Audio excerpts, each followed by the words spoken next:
तो स्वागत है सभी भक्तों को। आज हमारे भक्त भागवत की 20वां दिन है। 20 दिन हो गया हम लोग चर्चा कर रहे हैं, भक्तों के चरित्रों को श्रवण करते आ रहे हैं।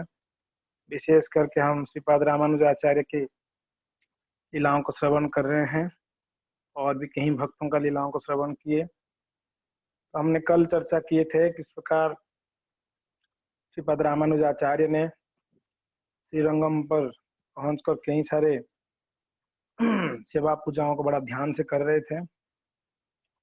और एक विशेष भक्त के बारे में हम कल चर्चा किए थे, आंध्रपूर्ण।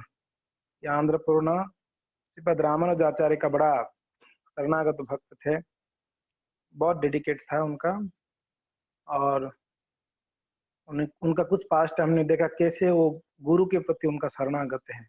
उनसे हम उनके जीवन से सीख सकते हैं, उनकी लीलाओं से हम सीख सकते हैं कि कैसे गुरु के प्रति हमारा श्रद्धा आंध्रपूर्ण जैसा हो।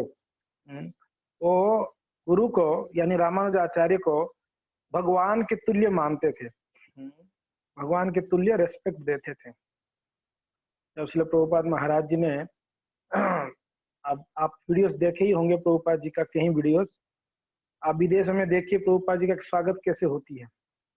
बहुत ही भव्य तरीके से श्रील प्रभुपाद जी का स्वागत होती है वहां पर। आप देख सकते हैं प्रभुपाद जी का वीडियोस। प्रभुपाद जी का पूरा गले में हार इतना हार भरा हुआ रहता है। आपने देखा प्रभुपाद जी की वीडियो, देखिए ओरिजिनल वीडियो। उनके शिष्य लोग उनको भगवान जैसे स्वागत करते। एक बार कोई न्यूज रिपोर्टर ने पूछा, स्वामी जी आप लोग संत होके साधु होके आप इतना महंगा रोल्स रॉय में बड़ा महंगा गाड़ी में चलते हो। तो प्रभुपाद जी बोले ये तो कुछ भी नहीं, ये तो पतरे का गाड़ी है, डब्बा है। ये तो गुरु को तो शिष्य सोने की गाड़ी में बिठा के लेना चाहिए, ये तो कुछ भी नहीं उसके सामने। प्रभुपाद जैसे कहे। तो यस, तो ये गुरु होते हैं। गुरु जो होते हैं बहुत भगवान के प्रिय होते हैं, बहुत भगवान के प्रिय होते हैं। तो इसलिए गुरु को हम भगवान तुल्य आदर दें, रेस्पेक्ट दें। तो खैर हमने श्रवण किए थे कुरुतालवर कुरेश। 2 दिन से आपको मैं लटका रहा था। कुरेश भगवान के पास जा रहे हैं, अभी तक मांग नहीं पाए, 2 दिन हो गए है ना, वही अटक गए थे। तो अभी कुरेश भगवान के सामने गए हुए हैं, प्रार्थना कर रहे थे भगवान को। भगवान के पास जाके प्रार्थनाओं को करनी चाहिए। तो भगवान पूछे, अरे कुरेश आपका भक्ति आपका भाव देखकर मैं बहुत प्रसन्न हूँ। तब तक कुरेश का आंख था, है ना, भगवान ने उनको आंख दे दिए थे। आप मुझे देख सकते हो और आपकी गुरुदेव रामानुजाचार्य को देख सकते हो। इसका अर्थ ये हुआ कि आंख का और क्या वैल्यू है, बस इतना ही है कि आंख भगवान को देखे, वैष्णवों को देखे।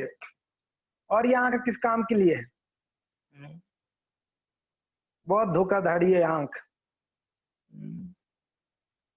हमने सुना था एक महात्मा जी के बारे में, है ना, कैसे वो उसके आंख के वजह से कितना बड़ा पाप कर्म करने जा रहे थे। उनको फिर चिंतामणि ने रोक दी, है कि नहीं। ये आंख बड़ा खतरनाक है। हम जो देखते हैं वही हमारे दिमाग में बैठ जाता है, बुरा हो अच्छा हो जो भी हो। तो खैर कुरेश ने का दिव्य दृष्टि आया था, भगवान को दर्शन कर सके और रामानुजाचार्य को दर्शन कर सके वैष्णव। तो भगवान बोले कुरेश कुछ मांगो, मैं देना चाहता हूँ आपको। तो कुरेश कहते हैं कि प्रभु मेरा सारा इच्छा तो आप पूरा ही कर ही लेते हैं, भगवान को मांगने का क्या जरूरत है, आप सारा इच्छा पूरा कर लेते हैं। नहीं नहीं कुरेश कुछ मांगो, मैं देना चाहता हूँ, मांगो। ठीक है प्रभु, अगर देना ही चाहते तो मेरा बस एक इच्छा है, वो इच्छा पूरा कर लो। हाँ हाँ बिल्कुल मांगो। तो कुरेश बोले कि प्रभु मुझे बस ये जीवन समाप्त करनी है, अभी मुझे ये शरीर छोड़नी है, ऐसे आशीर्वाद दो मैं शरीर छोड़ दूं। क्या प्रार्थना कर रहे हैं, मैं अभी शरीर छोड़ दूं। तो भगवान एकदम निरुत्साहित, एकदम उदास हो गए। भगवान बड़ा स्माइलिंग फेस में थे। जैसे कुरेश बोला कि बस अभी मैं शरीर छोड़ना चाहता हूँ, तो भगवान एकदम दुखी हो गए, बोले कुरेश क्या मांग लिया आपने, ये क्या मांग रहे हो आप? तो कुरेश कहे कि प्रभु आपने वचन लिए थे, मैं जो मांगूंगा वो आप हमें देंगे करके। आप याद करिए हाथीराम बाबा क्या मांगा था भगवान को? हाँ? हाथीराम बाबा ने क्या मांगा कि हे प्रभु मुझे जिंदा समाधि दे दिया जाए और आप अपने हाथों से दीजिए। तो अभी कुरेश कह रहे हैं कि मुझे शरीर छोड़नी, बस मुझे मुक्ति दिला दो, शरीर छोड़नी। तो भगवान अभी क्या कर सकते हैं, वो भी उनकी स्वभाव भी है, वचनबद्ध है। बोले कि अरे कुरेश आपको क्या, आपके साथ जो भी रिलेटिव्स है सबको मैं वैकुंठ प्राप्ति कराऊंगा। हरि बोल। भगवान ने कहे कि आप तो जाएंगे वैकुंठ, आपसे रिलेटेड जो भी हो, यहाँ तक कि आपके रिलेटेड कोई कुत्ता भी होगा तो वो भी वैकुंठ जाएगा। कोई कुत्ता भी होगा आपके रिलेशन में, वो भी वैकुंठ जाएगा। चैतन्य महाप्रभु शिवानंद सेन को कहे थे, शिवानंद सेन के पास एक कुत्ता था, कुत्ता उनके घर पे। तो शिवानंद सेन का कुत्ता को भगवान ने, चैतन्य महाप्रभु ने वैकुंठ ले लिए, गोलोक वृंदावन। तो कहते हैं मेरा वैष्णवों को प्रेम करने वाला, मेरा वैष्णवों के प्रति श्रद्धा रखने वाला, मेरा वैष्णवों को सेवा करने वाला का मैं उनका तो उद्धार करता हूं, उनके साथ में जो भी रिलेटिव्स है सबका मैं उद्धार कर लेता हूं। आपको याद है एक भक्त ने जाके भगवान को वो इनको पूछे थे, कांचीपुरम का एक शिष्य था ना, सेवक, क्या नाम था उनका? बरद था ना, बरद, हाँ बरद। कांचीपुरम को पूछे थे कि भगवान को जाके पूछो मैं कब जाऊंगा, मेरा मेरा कल्याण कब होगा, मेरा कब मुक्ति होगी? भगवान ने कहे थे कि अरे इसी जन्म में, क्योंकि वो आपका सेवक है, वैष्णव का सेवा करता है। अगर वैष्णव को देख के कोई हंस भी लेता है ना, खुश भी हो जाता है ना, तो उसको मैं वैकुंठ ले जाता हूँ। कहते हैं कि अगर कुत्ता वैष्णव को देख के पूंछ भी हिला देता है तो कुत्ता को मैं वैकुंठ ले जाऊंगा, भगवान कहते हैं। अगर वैष्णव को देख के कोई पूंछ हिला दिया कुत्ता तो कुत्ता को ले जाऊंगा, ऐसे भगवान कहते हैं। तो यहाँ पर कुरेश को भगवान कहते हैं कि आपका तो वैकुंठ वास होगा ही, आपका तो मुक्ति, आपसे रिलेटेड जो भी है सबको वैकुंठ धाम ले जाऊंगा। तो कुरेश इस प्रकार से मांगे, मांग कर भगवान को प्रार्थना की, आशीर्वाद, भगवान बोले ठीक है तथास्तु। कुरेश जैसे ही मंदिर से बाहर आए, ये जो खबर था ना, ये जो न्यूज था, पूरा आग की जैसा फैल गया, पूरा श्रीरंगम में आग की जैसा फैल गया कि कुरेश ने भगवान को क्या मांगा? हाँ, शरीर त्यागने का, मैं सभी समाप्त करना अपने शरीर को। तो खबर धीरे धीरे रामानुजाचार्य के पास पहुंच गया। रामानुजाचार्य जैसे सुने, तुरंत अपना जो उत्तरी था उसको निकाल कर खुशी से उसको ऐसे ऐसे घुमाए, उत्तरी को ऐसे घुमाए ऊपर। बड़ा प्रसन्न हो गए रामानुजाचार्य। आप सोचते होंगे ये खबर सुन के रामानुजाचार्य प्रसन्न हो गए? इतना दुख वाला खबर सुनकर रामानुजाचार्य प्रसन्न हो गए? हम कभी प्रसन्न हो जाते तो नाचते हैं ना खूब। जो आनंद में है वही नाच सकता है, टेंशनबाजी वाला लोग कभी नाच नहीं सकते हैं। नाचना गाना जो आनंदित लोग वो कर सकते हैं। कभी कभी हमारे मंदिर में आते हैं कुछ लोग, बड़ा टेंशन में बैठे रहते हैं, गौर आरती में हमारे भक्त लोग उनको उठा उठा के घुमाते हैं, नचाते हैं उनको, तो आनंद नहीं ले पाते वो लोग, क्योंकि ना ऑलरेडी टेंशन भरा हुआ है। और वैष्णव लोग का कोई टेंशन नहीं है, वो तो हमेशा नाचने का, गाने का ही बात करते हैं, कीर्तन हो तो नाचते रहते हैं वैष्णव। तो रामानुजाचार्य इतने प्रसन्न हो गए, उनकी उत्तरी निकाल के घुमा रहे और नाचने लगे। तो उनके शिष्य लोग आके पूछे कि गुरुदेव आप इतना प्रसन्न क्यों हैं?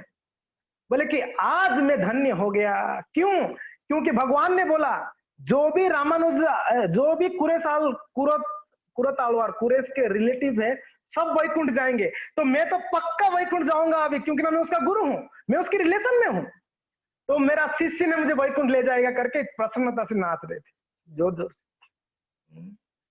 आज कुरेश की वजह से मेरा कल्याण हो गया, आज कुरेश की वजह से मेरा उद्धार हो गया।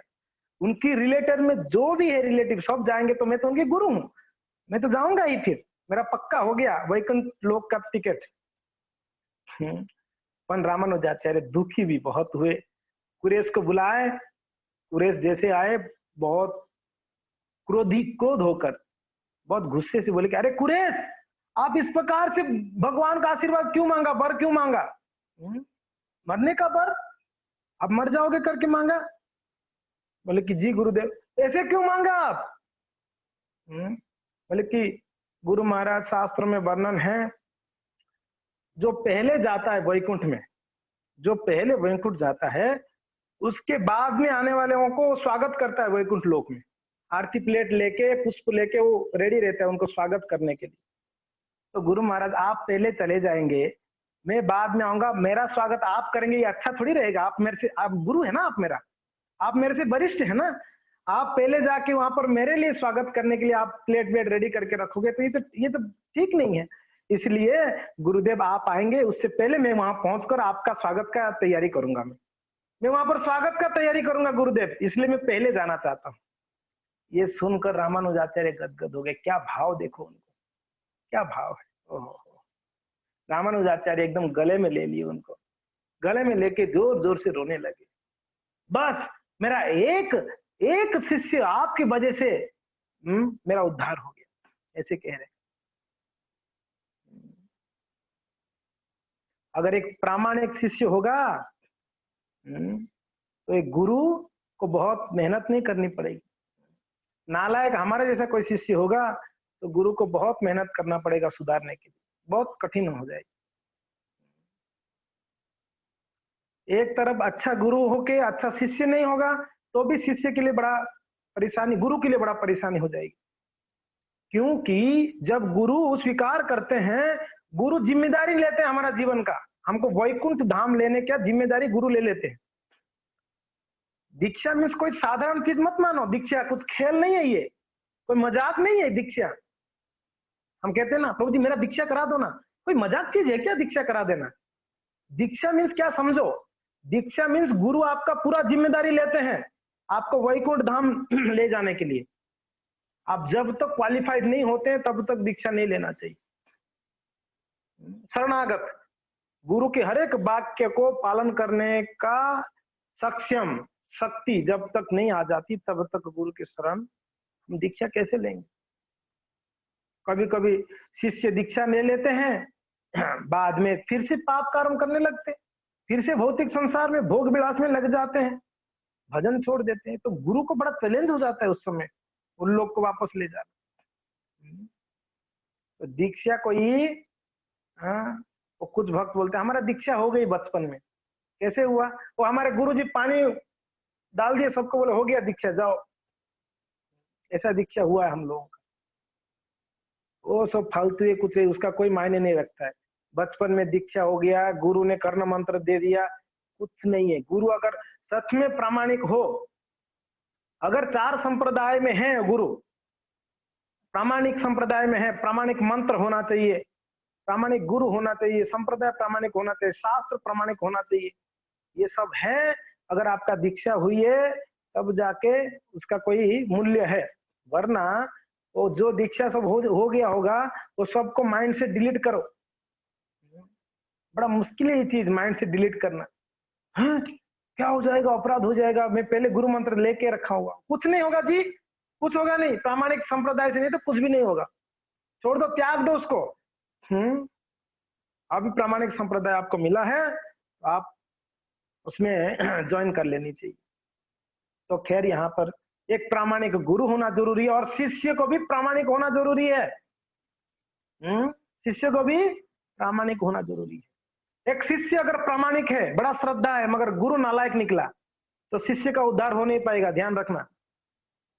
जैसे हम कहते हैं ना, हम दीक्षा ले लिया हुआ है कहीं से, उद्धार नहीं होगी आपका, आपका कल्याण नहीं होगा गुरु अगर नालायक है तो। अगर गुरु प्रामाणिक है, शिष्य नालायक है, तब भी शिष्य के लिए बड़ा चैलेंज है उसको ये होने के लिए, उसको प्रामाणिक बनना पड़ेगा। तो खैर यहाँ पर प्रभुपाद जी ने कहे हैं, अगर हमारे संस्था में मेरे शिष्यों में से कोई एक शुद्ध भक्त बन जाएगा तो मेरा जीवन का सार्थकता है। प्रभुपाद जैसे बोले हैं। खैर प्रभुपाद जी की संस्था में अनेकों शुद्ध भक्त है, अनेकों शुद्ध भक्त है, अनगिनत शुद्ध भक्त है इसलिए प्रभुपाद जी के शिष्य लोग। और ऐसे शिष्यों को कोई अगर निंदा करता है, अपमान करता है, तो उसको तो नरक में भी शायद जगह नहीं मिलेगी। ऐसे शिष्यों को, प्रभुपाद जी के शिष्यों को ऐसे निंदा जो किया जाता है, तो उनको तो नरक में भी जगह नहीं मिलेगी। पता नहीं कहाँ जाएगा वो व्यक्ति जो गुरुओं को निंदा करता है। तो बी केयरफुल, बड़ा संभाल के रहनी चाहिए हमको। तो यहाँ पर अब रामानुजाचार्य क्या करेंगे? कुरेश ने तो मांग के ले आया बर, तो दोनों मिलकर रामानुज और कुरेश बड़े गंभीरता से, रामानुजाचार्य बड़े गंभीर हो गए, कुछ बोल नहीं पा रहे थे। अभी कुरेश चला जाएगा। धीरे धीरे कुरेश की घर पे गए। कुरेश की घर पे जाने के बाद कुरेश और उनकी पत्नी आंडाल और उनकी 2 बेटे थे। तो जब घर पे पता चला कि अभी पिताजी जो है अभी जाने वाले हैं, देखो क्या भक्त थे, इच्छा मूर्ति हो गया ना, इच्छा मूर्ति, उनका इच्छा हुआ तब जा रहे हैं। संसार में हमने सुना है वैदिक इतिहास में एक ही व्यक्ति को इच्छा मूर्ति का वर मिला था, भीष्म पितामह को। भीष्म पितामह को इच्छा मूर्ति का वर मिली। मगर देखो वैष्णव भी ऐसे ही होते हैं। यहाँ पर कुरेश, उनका इच्छा हुआ मुझे जाना है बस, तो भगवान बोले ठीक। तो उनके घर पे जब पता चला, 2 पुत्र का नाम याद है ना, कुरेश की 2 पुत्र, क्या क्या? चिंकू पिंकू है ना, चिंकू पिंकू क्या है? व्यास और पराशर, व्यास और पराशर। तो दोनों जब सुने कि उनके पिताजी अभी जाने वाले, बहुत रोने लगे, बहुत रोने लगे। रामानुजाचार्य को घर पे बुलाकर कुरेश बोल रहे हैं कि गुरुदेव एक छोटा सा इच्छा है मेरा, एक निवेदन, आप मेरा इच्छा पूरा कर लो। रामानुज बोल रहे बोलो बस क्या चाहिए? बोले कि बस आपका चरण धुल के उस जल को पान करना चाहता हूँ, बस ये मेरा अंतिम इच्छा है, आपके चरण को धुलकर उसको पान करना चाहूंगा। तो आंडाल और कुरेश दोनों मिलकर रामानुजाचार्य का चरण को अभिषेक किए और उस जल को दोनों पति पत्नी पान कर अपने सर पे छिड़काए। फिर कुरेश के 2 पुत्र रो रहे थे बड़े विरह से, पिताजी जाएंगे करके। तो तब तक कुरेश बोल रहे कि अरे बेटे रो रहे हो आप लोग, ये बिल्कुल नहीं रोना चाहिए आपको। क्यों रो रहे हो? आपके माता पिता मैं नहीं हूं, हम नहीं है, मैं आपके पिता थोड़ी हूं। अरे बेटा आपका पिता तो भगवान कौन है? रंगनाथ जी है ना, रंगनाथ जी आपके पिता है और मैया लक्ष्मी देवी आपकी माँ है। तो आप क्यों रो रहे हो? बिल्कुल नहीं रोना चाहिए। और दूसरा, गुरुदेव रामानुजाचार्य आपको स्वीकार किए हैं, अब आपको बिल्कुल दुखी नहीं होना चाहिए। उनको समझाए कुरुतालवर, समझाकर फिर धीरे से कुरेश निकले उनके घर पे बरंडा में। उनका सर जो है उनकी पुत्र की गोद में दे दिए, उनकी चरण उनकी पत्नी की गोद में रखे, अभी लेट गए कुरेश। वहां पर रामानुजाचार्य स्वयं विराजमान थे। तो पत्नी की गोद में चरण रखे थे और पुत्र की गोद में, पराशर की गोद में अपने सर रखे थे कुरेश। रामानुजाचार्य को देखते हुए, भगवान का स्मरण करते हुए, भगवान का नाम लेते हुए कुछ ही समय में कुरेश अपना प्राण को त्याग दिए। बोलो कुरेश आलवार की जय। कुरेश अपना शरीर त्याग। ये देखकर रामानुजाचार्य बहुत दुखी हो गए, बहुत दुखी हो गए। उनका पहला शिष्य और बहुत प्रिय शिष्य थे कुरेश। खैर एक तरफ से बड़ा दुख भी था, एक तरफ से बड़ा आनंद भी हो रहे थे कि कुरेश अभी भगवान की नित्य सेवा में चला गया, नित्य लीला में। हम लोग कहते हैं ना, ओम नित्य लीला प्रविष्ट ओम विष्णुपाद परमहंस। प्रणाम मंत्र में हम कहते हैं ना, ओम नित्य लीला प्रविष्ट ओम विष्णुपाद परमहंस, भक्ति सिद्धांत सरस्वती ठाकुर की जय, ऐसे बोलते हैं ना हम लोग। नित्य लीला प्रविष्ट यानी भगवान की नित्य लीला में वो चले गए। अभी वैकुंठ लोक में वो नित्य लीला में सेवा करेंगे। तो ये देखकर कुरेश की 2 पुत्र भवक भवक के रोने लगे, उनकी पत्नी आंडाल रोने लगी। रामानुजाचार्य उन लोग को सांत्वना दिए। तब तक सारे श्रीरंगम में जितने वैष्णव थे, सारे वैष्णव वहां पर उपस्थित हो गए और होकर सारे वैष्णव एकदम रो रहे थे। सारे वैष्णव जोर जोर से रो रहे थे। किसी के मुख में कोई खुशी नहीं थी। बहुत प्रिय थे सभी को। वैष्णव सबको प्रिय होते हैं। वैष्णव सबको प्रिय होते हैं। धीरा धीरा जना प्रिया प्रिय करो। वैष्णव जो होते हैं धीर अधीर सबके लिए प्रिय होते हैं। प्रिय करो, धीर यानी जो साधु लोग के लिए तो प्रिय रहते ही हैं, और धीर जो साधु नहीं है, जो बदमाश है, उन लोगों के लिए भी साधु प्रिय है। बड़ा दुख की बात है, हमने अभी सुना बॉम्बे के पास में पालघर करके एक जगह में 2 साधु को पीट पीट के मार दिए। 2 साधु को पीट, कि कितना घोर कलयुग आ गया। आप देखो, 2 साधु को पीट पीट के मार दिए। बाप रे बाप, सुन के ही कैसे लग रहा है ना। और किसको मारे? बदमाशों को छोड़ दिए, गुंडों को छोड़ देते हैं। कहते हैं ना, इस कलयुग में एक अवगुण है, हाथी निकल जाती है और पूंछ अटक जाती है। सुई की छेद में से हाथी निकल जावे, पूंछ अटक जावे। सुई की छेद कितना होता है? बड़ा छोटा छेद होती है ना सुई में। सुई है ना, सुई, उसमें बड़ा छोटा छेद होता है। उसमें से हाथी निकल गया और पूंछ अटक गया, क्या मतलब है? बड़े बड़े अपराधी, बड़े बड़े बदमाश निकल जाते हैं, छोटे मोटे को पकड़कर पीट के मार दिए। देखो, वो दिल्ली में इतना हंगामा हुआ, इतना क्या हुआ, कोई कुछ नहीं कर पाया उन लोगों को। और यहाँ साधु दोगनों को पीट के मार दिया। ये कलयुग का प्रभाव है, ये कलयुग का प्रभाव।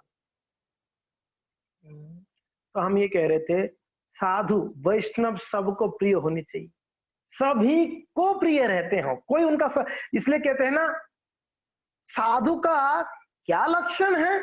कहते हैं तितिक्षवा कारुणिका सुहृदम सर्वदेहिना। ये बहुत सुंदर वर्ड है, सुहृदम सर्वदेहिना, यानी हर एक व्यक्ति को सुहृद रहते हैं, शुभ चिंतक सबके लिए साधु जो होते हैं। सुहृदम सर्वदेहिना और अजात शत्रवः, ये 2 बहुत महत्वपूर्ण है। सुहृदम सर्वदेहिना यानी हर एक जीव के लिए ये क्या होते हैं? उनकी भलाई चाहते हैं वैष्णव। और अजात शत्रु, इन वैष्णवों के लिए कोई शत्रु पैदा ही नहीं हुआ आज तक। अजात जात ही नहीं हुआ है वैष्णवों के लिए, ऐसे वैष्णव होते हैं। क्यों? क्या कारण है? वैष्णव के लिए कोई शत्रु है ही नहीं, क्योंकि ना उनका आचरण ऐसे होता है। हर परिस्थिति में क्या होता है? तितिक्षवा, सहनशीलता रहती है उनके अंदर। तितिक्षवा, सहनशीलता, इसलिए उनका कोई शत्रु नहीं होते। कोई भी व्यक्ति आके कितना क्या अपमानित करते हैं, फिर भी वैष्णव कभी भी विचलित नहीं होते हैं, ना उनको बदला का भाव रखते हैं, बदला का भी भाव नहीं रखते हैं वैष्णव। यहां तक कि कहा जा रहा है, उनको मारने के लिए प्रयत्न करने पर भी वैष्णव बदले का भाव नहीं रखते। ये वैष्णवों का बहुत बड़ा गुण है। तो यहाँ पर कुरेश ऐसा नहीं है, वैष्णव मीन्स बस सब चोर चार के बाद आश्रम में ज्वाइन कर लिया, बस अभी उसके लिए कोई दुनियादारी नहीं। वैष्णव सारे दुनिया को जानता है, सभी को प्रेम करता है, हर एक जीव को प्रेम करता है। सनातन गोस्वामी का आप सब सुने? सनातन गोस्वामी के बारे में नाम सुना है ना सनातन गोस्वामी का? हाँ जी, कौन कौन जानते हैं सनातन जी को? सनातन गोस्वामी को जानते हैं कि नहीं जानते हैं? हमारे षड गोस्वामी में सनातन गोस्वामी है, सबसे वरिष्ठ कोई है तो सनातन गोस्वामी है, सबसे वरिष्ठ। मगर हमारे परंपरा को लीड किए रूप गोस्वामी, हमारे परंपरा को लीड किए रूप गोस्वामी, मगर बड़े भाई है सनातन गोस्वामी, बड़े भाई सनातन गोस्वामी। सनातन गोस्वामी जब ब्रज में रहते ना, ब्रज में हर एक घर के हर एक सदस्य का नाम पता था सनातन गोस्वामी। ब्रज में ऐसा किसी का घर नहीं, ऐसा किसी सदस्य का नाम नहीं जो उनको पता नहीं था। जब निकलते वो ब्रज होके तो रास्ते में पूछ लेते, अरे आपकी माँ ठीक है, तबियत ठीक खराब था उनका, आपकी माँ ठीक है, हाँ ठीक है। अच्छा आपका बेटा ठीक ठाक पढ़ रहा है, नाम के साथ पूछते थे सनातन गोस्वामी, सबको जानते थे। इसलिए ब्रज में सनातन गोस्वामी को सब प्रेम करते, सब A to Z सभी। आज भी गुरु पूर्णिमा होती है ना, गुरु पूर्णिमा जानते हैं, एक दिवस आती है गुरु पूर्णिमा। गुरु पूर्णिमा का दिन कोई गए हैं गोवर्धन परिक्रमा में? गुरु पूर्णिमा के दिन कोई गया आप में से? हाँ, हमारे श्री राम निमाय प्रभु गए गुरु पूर्णिमा में, और सत्य गिरधारी प्रभु गए हुए हैं। हाँ? गुरु पूर्णिमा के दिन, गोवर्धन पूजा के दिन जितना भीड़ नहीं होती है गोवर्धन जी में, गुरु पूजा के दिन कहीं गुना भीड़ रहती है वहां पर। आप जगह ही नहीं होगा आपको चलने के लिए, इतना भीड़ है गोवर्धन। क्यों पता है क्या? वाय, उस दिन सनातन गोस्वामी का तिरोभाव था। सनातन गोस्वामी उस दिन शरीर छोड़ दिए थे, अपने इतनी तिल्ले यहाँ पर खत्म कर दिए थे। तो ब्रजवासी लोगों ने सनातन गोस्वामी को स्मरण करते हुए, याद करते हुए गोवर्धन परिक्रमा किया था। क्यों? क्योंकि सनातन गोस्वामी का एक नियम था, हर दिन पूरा गोवर्धन का परिक्रमा करना, पूरा वृंदावन का परिक्रमा करना, मथुरा में जाके भिक्षासन करना, फिर आके यहाँ पर भजन करना, उनका नियम था डेली। गोवर्धन परिक्रमा 22 किलोमीटर का है। कितना किलोमीटर का? अगर तेजी से चलोगे तो 6 घंटा लगेगा आपको परिक्रमा करने के लिए, तेजी से चलोगे तो। और आप कभी एक बार कर लो गोवर्धन परिक्रमा, आप सोचोगे साल भर वापस नहीं करनी है मुझे। मगर सनातन गोस्वामी एवरी डे, रोज आना, क्या करते थे? गोवर्धन जी का परिक्रमा लगाते, वहां परिक्रमा करके गोवर्धन जी चलते चलते चलते मथुरा आते, चलते चलते गोवर्धन जी, ध्यान रखो, गोवर्धन का पूरा परिक्रमा करके वहां से चलते चलते मथुरा में आते, मथुरा में थोड़ा भिक्षा आसन करते, जो भी मिल जाता है रूखा सूखा वो लेके वापस वृंदावन चलते चलते आते। मथुरा से वृंदावन में आके यमुना नदी की तट पर जहां पर गोमा टीला है ना, गोमा टीला, वो गोमा टीला के पास आके बस बैठ के भजन करते सनातन गोस्वामी।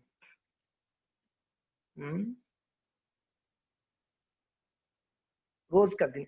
और ब्रज में सब उनको प्रेम करते। जब वो चले गए तो उनका नियम था ना, भगवान उनको बोले है सनातन, अभी एज हो गया। भगवान स्वयं कह रहे हैं उनको, सनातन अभी तो बहुत एज हो गया, आप अभी तो गोवर्धन परिक्रमा मत करो, जरूरत नहीं आपके लिए, बस अभी हो गया ना, जीवन भर किया आपने। सनातन कहते हैं प्रभु क्षमा करिएगा, जब तक प्राण मेरे शरीर में तब तक गोवर्धन जी का परिक्रमा का मैं नियम बना दिया। देखो क्या नियम लिया हुआ है, हम अपना नियम से कभी मुकरना नहीं चाहिए। 16 माला का नियम बना दिया, एक भी दिन मिस नहीं होना चाहिए। 16 माला नियम है ना हमारा भाई। ये साधक का एक बहुत बड़ा गुण है। साधना में जब तक आप क्या बोलते हैं, दृढ़ता नहीं होगी ना, तब तक साधना में आनंद नहीं आएगी, गिर जाओगे। इसलिए एक दृढ़ता होनी चाहिए। निश्चयात धैर्यात, उत्साह निश्चयात धैर्य, उत्साह निश्चयात धैर्य, 3 चीज चाहिए, ध्यान रखिए। भजन में, भक्ति में साधक के लिए 3 चीज बहुत मुख्य है। उत्साह, बहुत उत्साह चाहिए भजन कर भक्तों को। हम लोग का उत्साह बड़ा रहता है जब हम ज्वाइन करते हैं। पहले पहले जब हरे कृष्ण में ज्वाइन करते, क्या उत्साह था हमारे पास, ओ हो, लगता था सब लोग जो है वैकुंठ से ही आए हुए हैं, सारे वैष्णव लोग, सबको सबका 4-4 हाथ भी दिखता था उस समय। हे बाप रे बाप, कितना बड़ा वैष्णव है ये। हर एक कथा को इतना ध्यान से सुन के नोट बनाते थे। अभी धीरे धीरे, अरे ये तो रोज सुनते रहते, दिमाग खराब है, यही तो बोलते हैं लोग। क्या बोलते हैं? हरे कृष्ण जपो बोलते हैं हर क्लास में, और क्या बोलते हैं। धीरे धीरे धीरे वो उत्साह खत्म हो गया। वो पहले पहले जब हम स्कूल में आते, बाप रे बाप क्या नाचते, उछल उछल के नाचते। अभी सीनियर हो गए ना, कोने में खड़े रहते हैं हाथ जोड़ के, बस कहां गया उत्साह। सेवा, पहले पहले सारा सेवा, चप्पल को भी उठा लेते थे, टॉयलेट को भी साफ कर लेते थे, इतना उत्साह था। और अभी कोई सेवा में रुचि नहीं, सारा उत्साह खत्म। ये उत्साह खत्म नहीं करनी है, ध्यान रखिएगा। अरे उत्साह खत्म क्यों हुआ पता है क्या? निरुत्साहित लोगों के साथ में रहे, इसलिए उत्साह खत्म हो गया। उत्साह को बनाए रखनी है तो उत्साही भक्तों के साथ रहिए। जो उत्साही है ना, आपको उत्साह देने वाला होना चाहिए हमेशा। नहीं जप के क्यों नहीं किया प्रभु जी, चलो बैठ के जप करते, आ जाओ बैठ के जप, वैसा उत्साही वाला भक्त चाहिए। उत्साही भक्तों के साथ रहोगे तो हमेशा उत्साही रहोगे। मरा हुआ व्यक्ति के साथ उसके साथ रहोगे, क्या होगा जी आपका? कुछ नहीं होगा। और जो उत्साह है वो भी खत्म कर देते हैं ये लोग, संसारी लोग। बोले क्या ये हरे कृष्ण रोज तो करते रहते, आज एक दिन नहीं करेगा तो क्या पड़े हो जाएगा, छोड़ दे जन, चलो पिक्चर देखने चलते। तो बस हो गया, आपका उत्साह खत्म कर दिया उसने। उत्साह को बनाए रखनी है तो हमेशा वैष्णव, उत्साही वैष्णव के साथ रहिए। तो तीन चीज मैंने बोला, पहला उत्साह, दूसरा निश्चयात, सिर्फ उत्साह होगा तो काम नहीं चलेगा, बड़ा उत्साह दिखा रहे हैं मगर निश्चय नहीं है। बड़ा निश्चय भी होना चाहिए, 16 माला करनी है, पक्का है। उत्साह बहुत दिखा रहे हो, 2 ही माला कर रहे हो तो क्या मतलब है? उत्साह खूब दिखा रहे हो और माला 2 माला के बाद माला रख दिया, आपका उत्साह 2 माला तक नहीं, पूरा एकदम डेडिकेट के साथ में निश्चय कर लो 16 माला करनी ही है, 4 नियम को पालन करनी है, वैष्णव की संगत से दूर जाना नहीं है, एकदम पक्का कर लेना चाहिए उसको। उत्साह, निश्चय और तीसरा, उत्साह बहुत है, निश्चय भी कर लिया है, धैर्य नहीं होगा तो नहीं चलेगा। धैर्य चाहिए, धैर्य। आपने बड़ा उत्साह से जप कर रहे हो, 5 दिन के बाद बोले कि अरे प्रभु जी कुछ कुछ कुछ हो ही नहीं रहा है, कुछ चेंजेस लग ही नहीं रहा है। 2 महीना हो गया जप रहे, 1 महीना शटडाउन में आप लोग जप करा रहे हो सुबह सुबह, कुछ लग ही नहीं रहा है, कुछ चेंजेस हो रहा है करके अंदर। तो आप धैर्य नहीं रखोगे ना तो भी आपका फिर नीचे गिर सकते हो आप, इसलिए धैर्य बहुत जरूरी है। उत्साह, निश्चयात, धैर्य, तीनों चाहिए हमको। धैर्य रखो, रखो, चिंता मत करो, करते रहो जपा, वही निश्चय से वही उत्साह से करो और साथ साथ में धैर्य लो। वो मैया जसोदा देख लो, क्या धैर्य था उसका, ये बंध नहीं रहा था लड़का और बांध रही थी उनको। अब देख ले उनका उनका नहीं वो उत्साह उतना ही था उनको। मैया जसोदा का जिस समय वो बांधने के लिए मीन्स जब दौड़ी ना उनके पीछे, वो जो उनका उत्साह था ना, इसको छोड़ूंगी नहीं, वही उत्साह था लास्ट तक मैया जसोदा का। और एकदम पक्का कर ली थी, इसको बांध के ही रहूंगी मैं, एकदम पक्का इसको बांधना है। भगवान भी हार गए उनके सामने, भगवान भी हार गए, बंधन में आना पड़ा भगवान को। और मैया जसोदा धैर्य नहीं छोड़ी, एक रस्सी लाके बांधी तो बंध नहीं रहा है, 2 उंगली कम पड़ गया, तो दूसरा रस्सी लाओ भाई, दूसरा जोड़ के बांध रही तो भी कम पड़ा, तीसरा लाओ, चौथा लाओ। पता है 9 लाख गायों का जो गले में बांधने वाला रस्सी लाके जोड़ जोड़ के बांधी फिर भी कम पड़ा। हम होते तो इतना तो प्रयास कोई नहीं करेगा यार, निरुत्साहित हो जाएगा, अरे छोड़ो यार नहीं बंध रहा है ना, ऐसे ऐसे करेंगे ना हम लोग। तो 2-4 रस्सी को जोड़ के बांधेंगे, नहीं बांधा तो छोड़ो जाने दो। मैया जसोदा एकदम धैर्य के साथ निश्चय कर ली थी, नहीं भाई इसको बांधना है बस। अंत में भगवान बोले चलो यार ये इतना प्रयास कर रही है निश्चयता होकर और धैर्य भी उतना ही है इसके पास, भगवान फिर बंधन में आएंगे, चलो बंध जाता हूं अभी। तो हमारा उत्साह, निश्चय, धैर्य, तीनों चीज को भगवान हमेशा देखते हैं। ये 3 चीज को देख के ही भगवान कृपा करते हैं, ध्यान रखिएगा। नालायकों के ऊपर भगवान कृपा कैसे करेंगे जी? हमारा हम लोग कैसे हैं, कुछ करेंगे नहीं, बैठे बैठे कृपा आते रहे, बैठे रहे और कृपा ऊपर से बरसते रहे। ऐसा बाबा चाहिए, समोसा भी खाओ बांट दो कृपा बरसेगा, वैसे बाबा हमको अच्छे लगते हैं। जिलेबी खाओ बांट दो, समोसा खाओ बांट दो, ऐसे बाबा हमको बड़ा पसंद है। क्योंकि ना कुछ करना नहीं है, आलसी लोगों का ये सब ये है, प्लानिंग है। कुछ करेंगे नहीं, हम जपेंगे नहीं, कुछ तपस्या नहीं करेंगे, एकादशी कुछ करेंगे नहीं, हमको ऊपर से कृपा बरसते रहे। पता नहीं कैसे लोग बोलते हैं अटका हुआ है, कृपा अटका हुआ है, समोसा खा ले और बांट दे तो कृपा तुरंत आ जाएगा तेरे पास। अरे भाई समोसा खा के कृपा आ जाता है तो हम तो मंदिर में हर संडे फिस्ट में समोसा खिलाते हैं आपको, कृपा बरसेगा आपके ऊपर अगर तो समोसा खिलाते। ऐसा कुछ भी नहीं है, बेवकूफी है ये सब। मासूमता लोगों का, लोगों को जो है पथभ्रष्ट कराने का बात है और कुछ भी नहीं है। ऐसे ऐसे चंगुल में मत फंसो आप। मेहनत करना पड़ेगा, तपस्या करनी पड़ेगी साधना में। तो खैर हम ये कह रहे थे उत्साह, निश्चयात, धैर्य होनी चाहिए। सनातन जी बोलते हैं कि नहीं नहीं प्रभु मेरा तो ये निश्चय है, मैं जब तक प्राण है तब तक गोवर्धन जी का मैं परिक्रमा लगाऊं। तो अंत में भगवान रिक्वेस्ट किया हाथ जोड़ के, अरे सनातन बस हो गया, मेरा आदेश है। बोले मेरा तो नियम है। बोले कोई बात नहीं, एक गोवर्धन शिला भगवान स्वयं लाके दिए, उनके ऊपर अपना स्वयं का चरण रखे, चरण का निशान बना दिए भगवान ने उस गोवर्धन शिला के ऊपर। बोले कि इसको 4 बार परिक्रमा करो तो आपको गोवर्धन परिक्रमा का फल मिल जाएगा। और हमारे भक्त लोग बड़े चालाक है, जब भी वृंदावन जाते हैं आके बोलते गोवर्धन परिक्रमा कर लिया। बोले कैसे? ना सनातन गोस्वामी को जो पत्थर दिए थे ना भगवान ने गोवर्धन का, उसका 4 बार परिक्रमा लगा दिया, हो गया गोवर्धन परिक्रमा। अरे वो सनातन जी 80 साल के बूढ़े थे, उनके लिए भगवान ने वो पत्थर दिए थे, आपको तो गोवर्धन परिक्रमा कर लेनी चाहिए। आप भी शॉर्टकट मारोगे तो कैसे होगा? तो अभी भी वो गोवर्धन जी का जो भगवान ने दिए थे ना शिला, अभी भी आप राधा दामोदर मंदिर में जाओगे, वहां पर वो शिला अभी भी है, पुजारी वो दिखाएगा भगवान का चरण अभी भी है। तो उसका 4 परिक्रमा करने से भगवान बोले थे गोवर्धन महाराज का परिक्रमा का फल मिलेगी। हम ये कह रहे थे सनातन गोस्वामी जी को सभी प्रेम करते, और जब वो शरीर छोड़े उस समय पूरा ब्रज उनकी दुखी में, उनकी याद में पूरा गोवर्धन का परिक्रमा किए, और वो इतना प्रसिद्ध हो गया। आज भी गुरु पूर्णिमा के दिन पूरा गोवर्धन जी महाराज जी का परिक्रमा लगाने कई कई दूर दूर से लोग आते हैं। एक बार हम फंस गए, हमको पता नहीं था गुरु पूर्णिमा है करके, हम गए थे कुछ सामान लाने कुछ लेने, और स्टेशन में आए हम लोग, अच्छा हुआ 2 घंटा पहले निकला था वृंदावन से, और जब मथुरा पहुंचे, मथुरा में भीड़ तो पूछो मत। और नेक्स्ट दिन जो है गुरु पूर्णिमा था, बोला हद हो गया भाई, मेरे पास सामान भी था बहुत सारा, कंठी मला आदि। तो कैसे कैसे करके स्टेशन में पहुंचे, और ट्रेन में चढ़ने के लिए भी इतना भीड़ है, बड़ा हालत खराब था। तो खैर हम ये कह रहे थे सनातन गोस्वामी को सभी प्रेम करते, सभी वैष्णव तो प्रेम करते ही है, अवैष्णव भी प्रेम करते हो। तो ये साधु का कुछ गुण होते हैं, वो सभी के लिए प्रिय बनते हैं।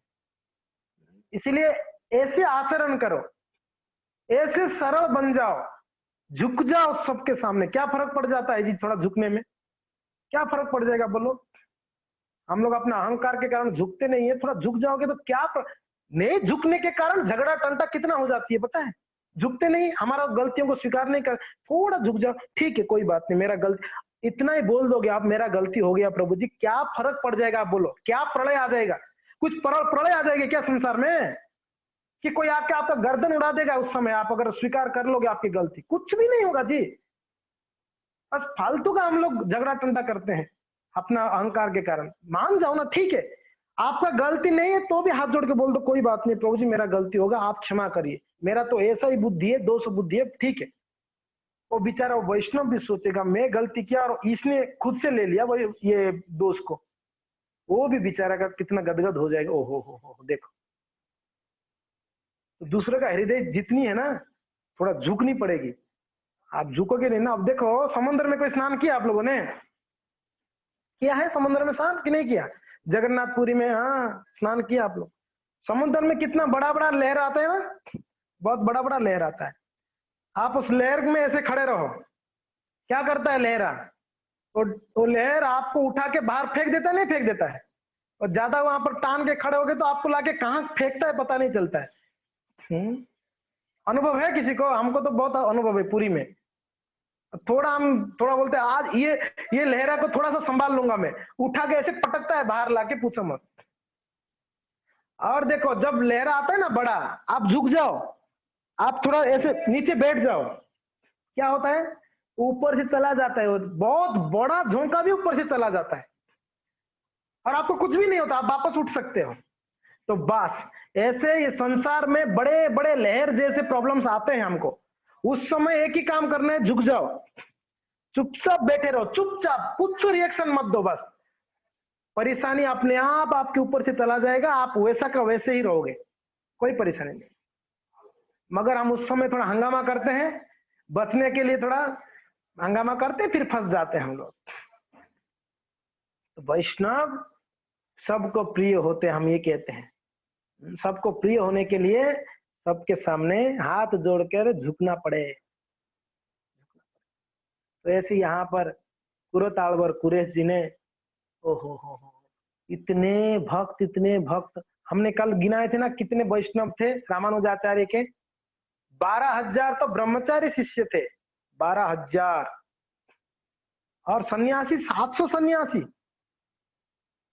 और गृहस्थों का तो अनगिनत गृहस्थ शिष्य थे उनके, सभी वहां पर उपस्थित हो गए वैष्णव के पास। और उनको कुरेश जी को ले जाके उनको फिर समाधि दी गई। बड़ा दुखी थे सभी लोग। रामानुजाचार्य बड़ा गंभीर थे उस समय, कुछ कह नहीं रहे थे किसको। खैर उस समय रामानुजाचार्य का एज हो गया था 120 साल। 120 साल के हो गए थे रामानुजाचार्य। सभी वैष्णव लोगों ने सुंदर कीर्तन करते हुए कुरेश जी को समाधि दी। इस प्रकार से श्रीपाद रामानुजाचार्य सभी वैष्णव को संभाले, सब रो रहे थे, सबको समझाए, संभाले सभी को। और कुछ समय, कुछ दिनों तक तो श्रीरंगम में एकदम बिल्कुल शांत वातावरण रहा, कोई किसी को कुछ बात ही नहीं कर रहा था, इतना दुखी थे वो लोग। कुरेश जी की विरह में इतने दुखी थे, भक्त किसी को कुछ बोल ही नहीं रहे थे, इतना दुखी थे। और जिसके भी मुंह देखो उसके मुंह में आंख से आंसू ही गिर रहा था बस। श्रीरंगम क्षेत्र सब रो रहे। ओके, भूल नहीं पाते है ना, हम जिनको बहुत प्रेम करते वो गुजर जाते, कितना हम एकदम याद करते। कुरेश को बड़ा याद करते सब भक्त, बड़े प्रेमी थे। देखा जाए तो 12 साल जब रामानुजाचार्य नहीं थे श्रीरंगम में, कुरेश ने सबको संभाले थे, सभी वैष्णव को संभालते, गाइड करते, क्योंकि ना सीनियर वैष्णव थे। रामानुजाचार्य का सीनियर शिष्य थे, सर्वप्रथम गाइड करते, बहुत उनको भक्तों को संभाला है।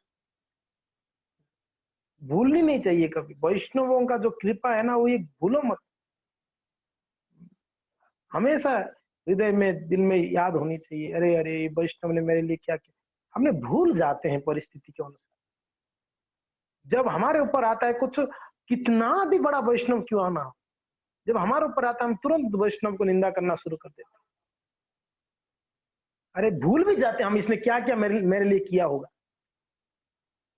कितना मेरे लिए इसने कष्ट उठाया है, वो भूल जाते हैं जब हमारा इंद्र तृप्ति की बात आती है। नहीं भूलनी चाहिए, कई परिस्थिति में नहीं भूलनी चाहिए, वैष्णवों की कृपा याद करनी चाहिए। हम धोखेबाज हैं, बेईमान है हम लोग, बेईमान। भगवान के साथ तो बेईमान किए ही हैं, वैष्णव के साथ भी बेईमान करते हैं।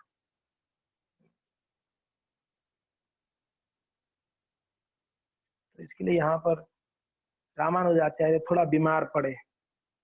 अभी रामानुजाचार्य बीमार पड़ गए, 120 साल था, बीमार पड़े तो रामानुजाचार्य को लगता है अभी मैं और ज्यादा समय अभी बस मेरा भी समय हो गया। रामानुजाचार्य सोचे अरे मेरा भी समय हो गया। तब रामानुजाचार्य ने सारे वैष्णवों को बुलाया, सबको बुलाया, मंदिर में बिठाकर कुछ अंतिम उपदेश दिए रामानुजाचार्य। बहुत बहुत इंपॉर्टेंट है हमारे लिए, रामानुजाचार्य अंत में क्या उपदेश दिए भक्तों को, बहुत महत्वपूर्ण है हमारे लिए। आप नोट कर सकते हो चाहे तो, या आप याद कर सकते हो, बहुत सुंदर उपदेश। सर्वप्रथम कहते हैं, सर्वप्रथम तो उन्होंने क्षमा मांगे।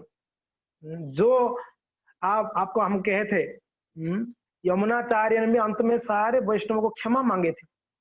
ऐसे रामानुजाचार्य आंख से आंसू भरते हुए हाथ जोड़कर विनम्रता से सभी को कहते हैं मुझे क्षमा कर दीजिए आप सभी, मैं आप सबको कई बार डांटा हूँ, फटकारा हूँ, बहुत आप लोग को दुख दिया हूँ, आप लोग को बहुत कष्ट दिया हूँ, तो क्षमा कर दीजिए मुझे करके सर्वप्रथम तो क्षमा मांग रहे हैं रामानुजाचार्य। उनके शिष्यों को बोल रहा हूँ, उनको शिष्यों को क्षमा मांग रहे थे। उसके बाद कहते हैं कि हे वैष्णव, हे भक्तगण, कृपया हमेशा याद रखो मैं जो बोल रहा हूँ, क्योंकि ना मैं नहीं रहूंगा ज्यादा समय। तो इसके लिए जब बहुत बीमार थे तो रामानुज सबको बुलाकर क्षमा मांगे, अभी मुझे जाना है, मैं अभी अभी जाना चाहता हूँ, बस अभी अभी मेरा शरीर साथ नहीं दे रहा है। तो सारे वैष्णव लोग रामानुजाचार्य के चरण पकड़ के बोलते गुरुदेव 3 दिन रुक जाइए प्लीज, 3 दिन आपका और 3 दिन का संग हमको चाहिए। सारे वैष्णव प्रार्थना किए तो रामानुजाचार्य बोले ठीक है मैं 3 दिन रहूंगा, आदेश उपदेश दूंगा, भगवान के चरित्रों को सुनाऊंगा। तो 3 दिन और रुक गए। वो 3 दिन के दौरान कुछ इंस्ट्रक्शंस दिए रामानुजाचार्य। सर्वप्रथम कहते हैं कि हे भक्त, कोई भी वैष्णव क्यों ना हो, हर एक वैष्णव को जितना आप लोग मुझे रेस्पेक्ट दे रहे हो उतना ही रेस्पेक्ट हर एक वैष्णव को देना है। सर्वप्रथम उपदेश था।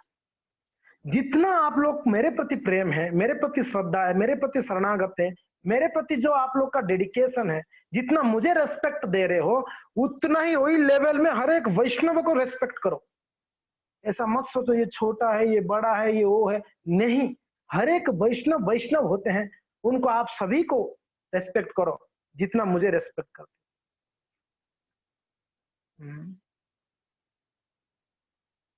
वैष्णव सदाचार क्या है? 3 चीज करोगे तो आपका 70% वैष्णव सदाचार पूरा हो जाती है। 3 चीज करनी है, 70% वैष्णव सदाचार आपने कर लिया। क्या क्या? सर्वप्रथम, जो आपसे बड़े हैं उनको पूर्ण आदर दो। जो आपसे बड़े हैं उनको पूर्ण आदर दो। जो आपके समान है, जो आपके समान में है, उनको फ्रेंड बनाओ, मित्र बनाओ। तीसरा, जो आपसे छोटे हैं उनको प्रेम करो। क्या बोला मैंने? वापस बोल रहा हूं, बड़ों को पूर्ण आदर दो। और ये आदर तीनों में है, आपके समान वालों के साथ भी आदर होनी चाहिए, आपसे छोटे वालों के भी साथ आदर तो रहेगा ही। जो आपके समान है उनको आदर के साथ साथ उनको मित्र जैसा व्यवहार करो, फ्रेंडली। और जो आपसे छोटे हैं उनके साथ कैसे व्यवहार किया जाए? प्रेम। हर स्थिति में उनको प्रेम दो, हर स्थिति में। ये 3 करोगे ना, आपका 70% वैष्णव सदाचार आपने कर लिया। 70%। थोड़ा सुनेंगे वैष्णव सदाचार क्या है? सुनना है? हाँ जी, सुनेंगे? चलो ठीक है।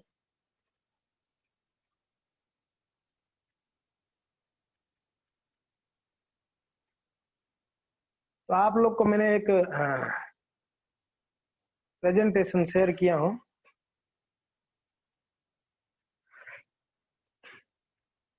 वैष्णव सदाचार क्या है, थोड़ा सा आपको ध्यान देनी पड़ेगी। सरल है, कोई ज्यादा कॉम्प्लिकेटेड वैसा नहीं है। वैष्णव सदाचार क्या है, थोड़ा शॉर्टकट समझेंगे। वैष्णव सदाचार टॉपिक बहुत लंबा है, थोड़ा शॉर्टकट समझेंगे।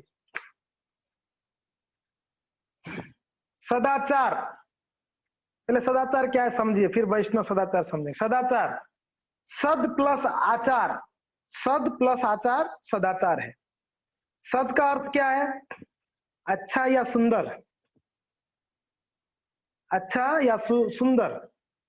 आचार यानी आचरण, सदाचार यानी सुंदर आचरण या अच्छा आचरण। समझ में आ रहा है ना? हाँ जी, समझ में आ रहा है ना? सदाचार यानी सुंदर आचरण, उसको सदाचार कहेंगे। सिंपल।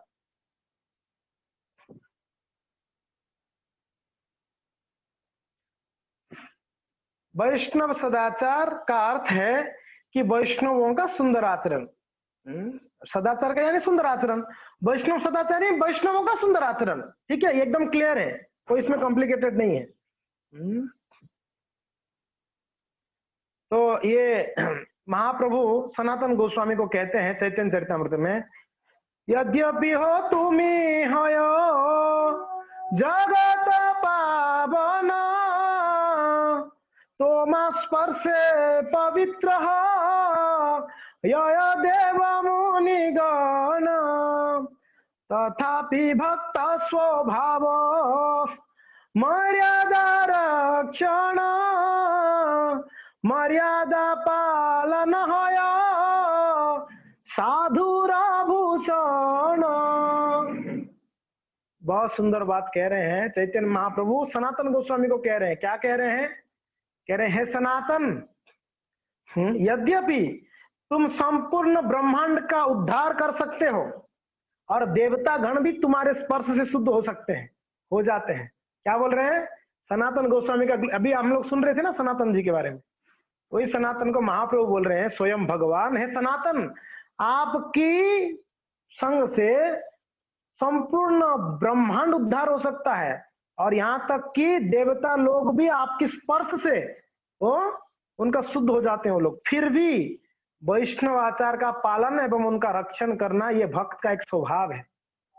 इतना दैन्यता है आपके अंदर है सनातन, ये दैन्यता देखकर मेरा छाती फट रही है, छाती फट रही है मेरा, बोल रहे हैं भगवान। इतना दैन्यता, हृदय फट जाती है मेरा। कितना हम्बल हो आप, हद हो जाती है। तो वैष्णव आचार को पालन करना, ये एक वैष्णव, उनका रक्षण करना, ये एक भक्त का स्वभाव होता है। वैष्णव आचार का पालन करना ये एक भक्त का सच्चा आभूषण होता है, ज्वेलरी। आभूषण यानी ज्वेलरी होता है।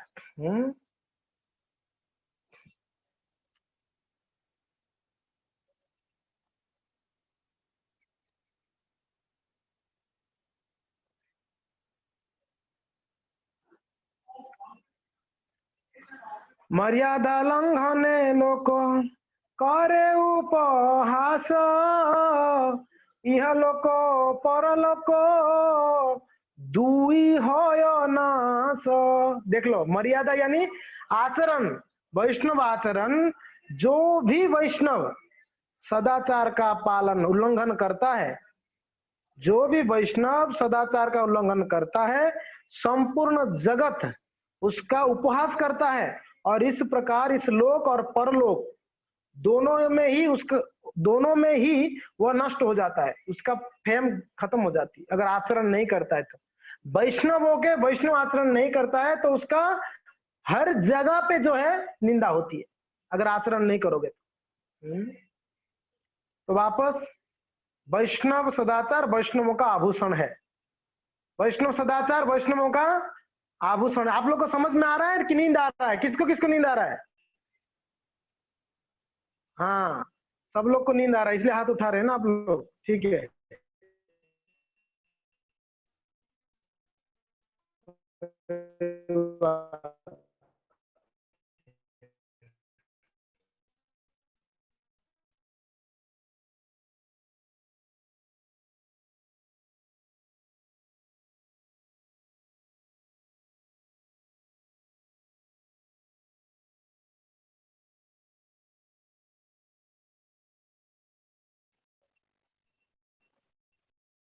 आ रहा है, आवाज आ रहा है?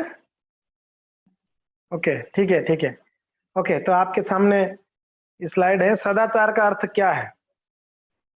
पहला, मैं स्वयं कितना पालन कर रहा हूं। सदाचार यानी मैं स्वयं कितना पालन कर रहा हूं। सभी नियम मेरे लिए हैं, दूसरे कितना पालन करते हैं उसे ना देखें, अपने हित के लिए पालन कर रहा हूं मैं। 4 पॉइंट है, बहुत महत्वपूर्ण पॉइंट है। खास करके हम लोग का स्वभाव कैसा है पता है क्या? हम हमेशा दूसरों को देखते हैं, वो कितना पालन कर रहा है, वो क्यों सुबह उठ के जप नहीं कर रहा है, वो मंगलारती क्यों नहीं आया है, वो क्यों गीता नहीं पढ़ा है। हम क्या करते हैं, वो बाढ़ में गया, दूसरा क्या करता है उसके ऊपर बड़ा नजर है हम लोगों का। अरे बाबा, सदाचार यानी स्वयं कितना कर रहे हो उसको सदाचार कहते हैं।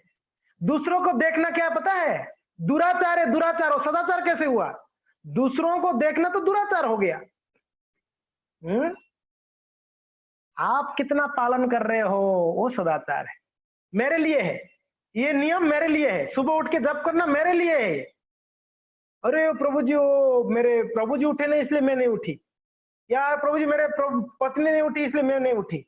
या कोई बोल सकता है प्रभु जी वो हमारे बाजू वाला जो है वो तो मंदिर आए नहीं इसलिए मैं भी मंदिर नहीं गया। ये सब जो है ना दुराचार है। दूसरों को मत देखो जी, आप कितना पालन कर रहे हो वो बहुत महत्वपूर्ण है। समझ में आ रहा है ना? बहुत महत्वपूर्ण पॉइंट है पहले वाला, मैं स्वयं कितना पालन कर रहा हूं, वही सदाचार है। बाकी दूसरे को देखते ही वो सदाचार नहीं है, वो दुराचार माना जाएगा। दुराचार है, सदाचार नहीं। और सभी नियम किसके लिए हैं? किसके लिए है जी? मेरे लिए है। हम लोग नियम का चार्ट देखते हैं, उसमें से छांट देते हैं, है ना? नियम की लिस्ट में से हम छांटते हैं, ये चीज मैं कर पाऊंगा तो ये मेरे लिए है, बाकी सब उसके लिए, सामने वाले के। हम लोग का आचरण, हम लोग का स्वभाव यह है, नियम में जो सिंपल नियम है, हाँ हाँ ये सब मेरे लिए है, और बाकी जो कठिनाई है वो दूसरे के लिए है। सारा नियम आपके लिए ही है, यानी मेरे लिए है, दूसरों के लिए नहीं है। Every rules and regulation for me, not for others, सभी मेरे लिए है। तीसरा, दूसरा कितना पालन कर रहा है, क्या कर रहा है वो छोड़ दो, वो कौन देखेगा? दूसरा कितना पालन कर रहा है नहीं कर रहा है वो गुरु देखेगा, वो आचार्य देखेंगे, या वो अथॉरिटी देखेंगे। अथॉरिटी आपका अधिकार नहीं है। वो कितने प्रभु जी वो करते नहीं है, वो ये करते, अरे बाबा आपका अधिकार नहीं है। आप कितना कर रहे हो ये बताओ, आपसे जो नहीं हो पाता है बताइए वो। और आचरण को क्यों पालन कर रहा हूं मैं? किसके लिए? मेरे हित के लिए, मेरे हित के लिए। हम लोग क्यों पालन करते हैं आचरण? दिखावटी के लिए। किसके लिए? दिखावटी के लिए। तिलक लगा रहे, कंठी पहन रहे, धोती कुर्ता पहन रहे तो दूसरे को दिखाने के लिए, देख मैं भी वैष्णव हूं। अरे बाबा खुद के लिए है ये सब। आपका हित होगा इससे, दूसरा का हो ना हो पता नहीं, आपका तो होगा। ये हमने बता दिया। बद्ध जीव सोचता है सामने वाला कितना नियमों का पालन कर रहा है, इसे दुराचार कहा जाता है। ये हमने बता दिया आपको। ये सदाचार बिल्कुल नहीं है, दूसरों का कमी देखना दुराचार है। और एक बहुत महत्वपूर्ण पॉइंट है, देख लीजिए, थोड़ा ध्यान दीजिए। जब हम अकेले रहते हैं तब हम कितना वैष्णव सदाचारों को पालन करते हैं, ये सबसे बड़ा महत्वपूर्ण पॉइंट है। वैष्णवों के साथ में रह के वैष्णव सदाचार पालन करना बहुत आसान है।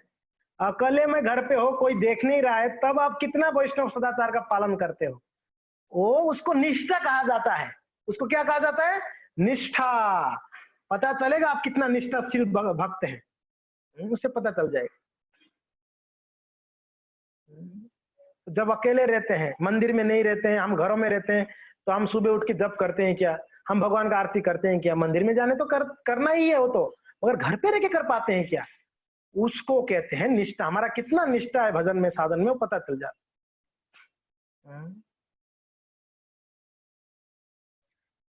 ये भी हर एक पॉइंट बहुत महत्वपूर्ण है, थोड़ा ध्यान देना।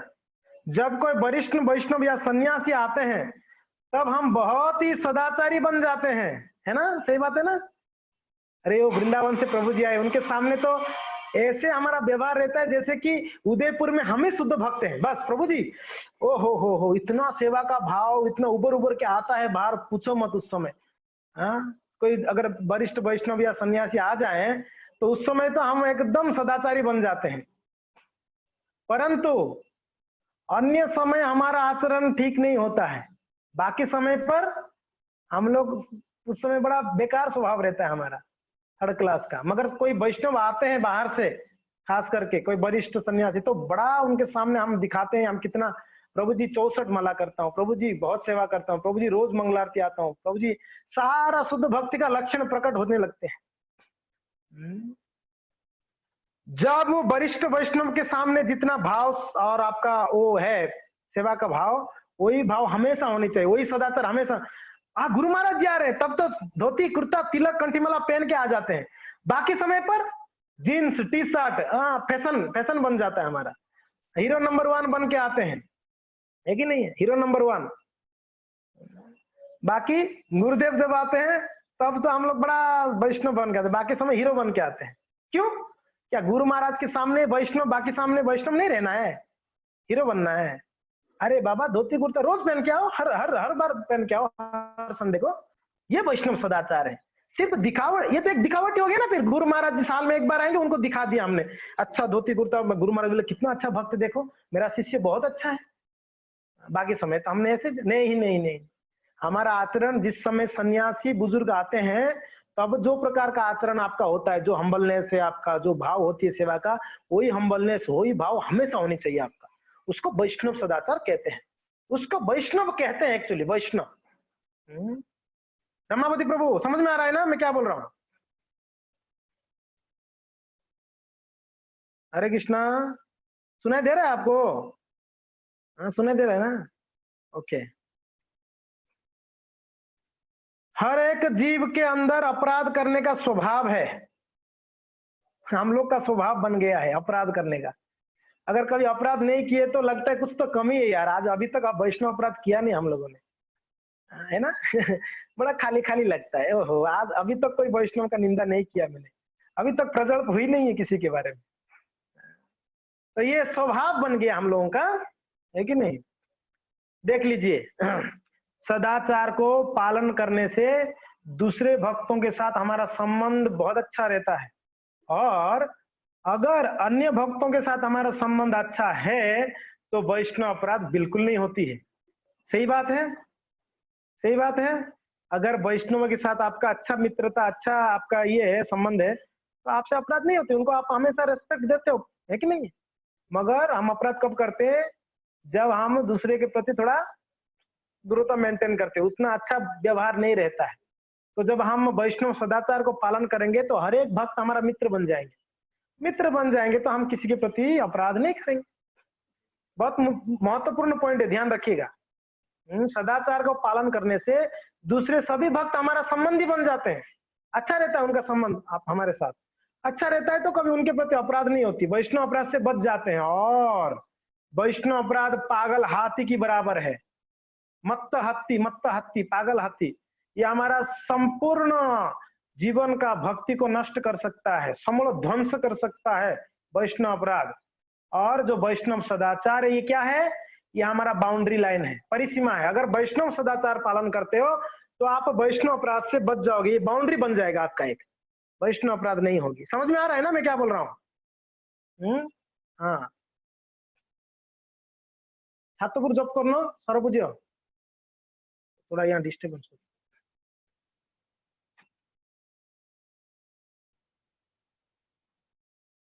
ओके, इसलिए श्री चैतन्य महाप्रभु ने वृंदावन के 6 गोस्वामियों को 5 महत्वपूर्ण उपदेश प्रदान किए। उन 5 उपदेशों के आधार पर ही अंतरराष्ट्रीय कृष्ण भावनामृत संघ के बढ़ते प्रचार हेतु नियमों की रचना की गई है। ये नियम निम्नलिखित है। तो महाप्रभु ने 6 गोस्वामियों को 5 मुख्य उपदेश दिए हैं। वो क्या क्या है 5 उपदेश? सर्वप्रथम, सभी शास्त्रों का सूक्ष्म रूप से अध्ययन करना एवं यह प्रतिपादित करना कि सभी शास्त्रों का मूल सार भक्ति ही है। 5 मूल उपदेश क्या दिए महाप्रभु ने 6 गोस्वामियों को? हमारे बहुत महत्वपूर्ण है, हमको पता होनी चाहिए। पहला, सभी शास्त्रों का सूक्ष्म रूप से अध्ययन करना और ये प्रतिपादित करना कि सभी शास्त्रों का मूलभूत सार क्या है? भक्ति ही सार है सारे शास्त्रों का। दूसरा, भगवान श्री कृष्ण की वृंदावन की लीला स्थलियों को खोजना तथा वृंदावन धाम का इस रूप से निर्माण करना जिससे संपूर्ण विश्व की लोग वहां आकर शरण ले एवं प्रोत्साहित रहे।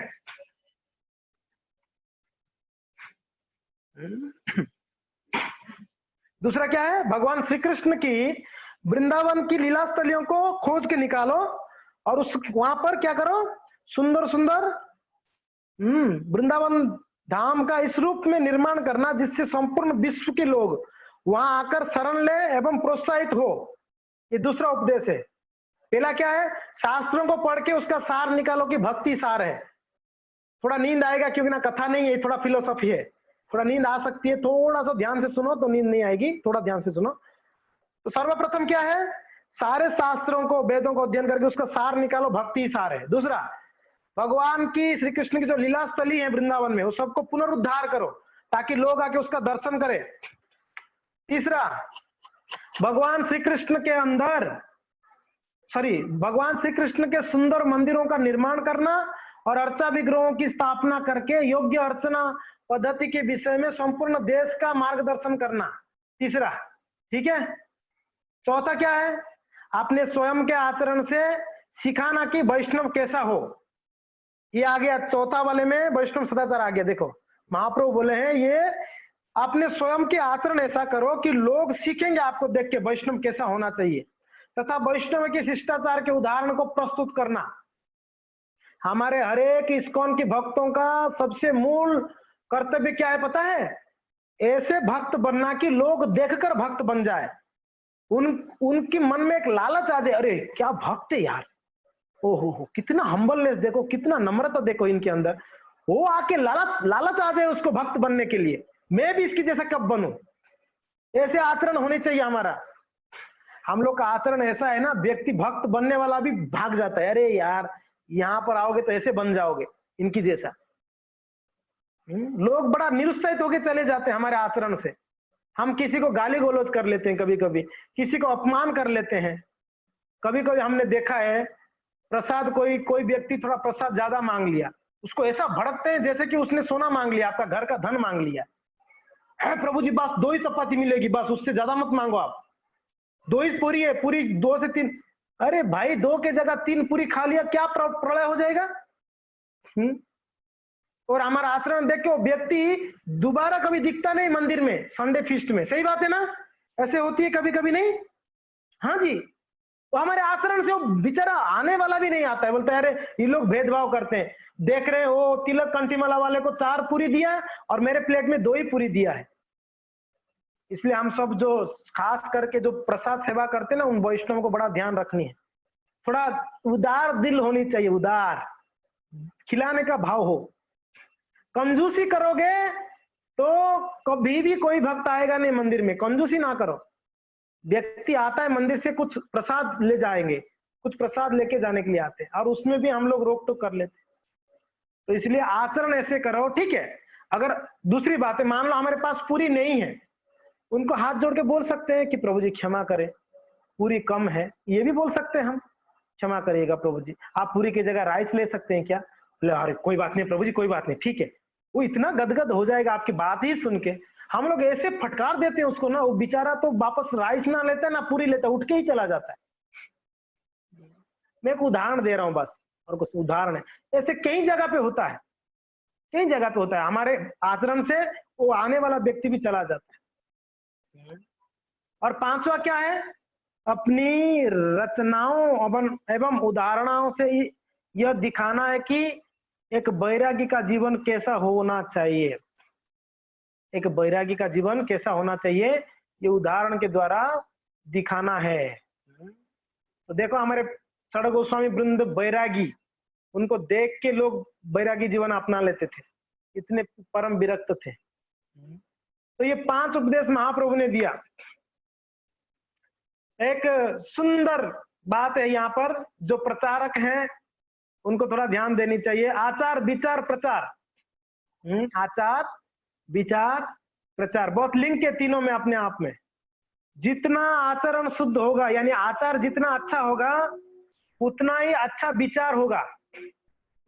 आपका आचरण जितना अच्छा होगा, आपका विचार भी उतना ही अच्छा होगा, और आपका विचार जितना अच्छे होंगे, उतना ही आपका प्रचार अच्छा होगा। बहुत ध्यान दीजिए, हम लोग कूदते हैं, प्रचार करो, आचरण बैंड बजा हुआ रहता है। हम खुद अच्छा जप नहीं करते हैं, खुद शास्त्रों का अध्ययन नहीं करते हैं, खुद वैष्णवों के प्रति अपराध करते हैं, निंदा करते हैं, और हम कहते हैं हमें प्रचारक बहुत बड़ा। ऐसा व्यक्ति कभी प्रचारक हो ही नहीं सकता है कि जो आचरण कर नहीं पाता है स्वयं। प्रचारक मीन्स उसका आचरण बहुत अच्छा होता है, उसका आचरण बहुत अच्छा होता है। अब बताओ, मैं खुद दिन में 10 बार खाऊंगा भर भर के, मैं क्या आपको बोलूंगा दिन में 2 बार खाओ? मैं कैसे आपको सिखा सकता हूँ ये चीज? मैं खुद सो के 9 बजे उठ रहा हूँ सुबह, मैं कैसे आपको बोलूंगा सुबह 4:30 बजे उठो? बहुत मायने, प्रचार आचरण को छोड़ के प्रचार हो ही नहीं सकता है, ध्यान रखिएगा। प्रचारक को हमेशा आचरण को शुद्ध रखना पड़ता है, रखना पड़ेगा। Purity is the force. आपके अंदर अगर शुद्धता है तो ही लोग भक्त बन सकते हैं। और हमारे अंदर शुद्धता कैसे आएगी? हम अपने आचार्यों को अच्छे से शरण ले, पालन करें, हमारे आचार्यों के प्रति डेडिकेशन होनी चाहिए। क्या जी, कठिन लग रहा है थोड़ा? हाँ विनीता माता जी, कठिन है कि बहुत आसान है? विनीता माता जी बहुत सुंदर पालन करते हैं वैष्णव सदाचार।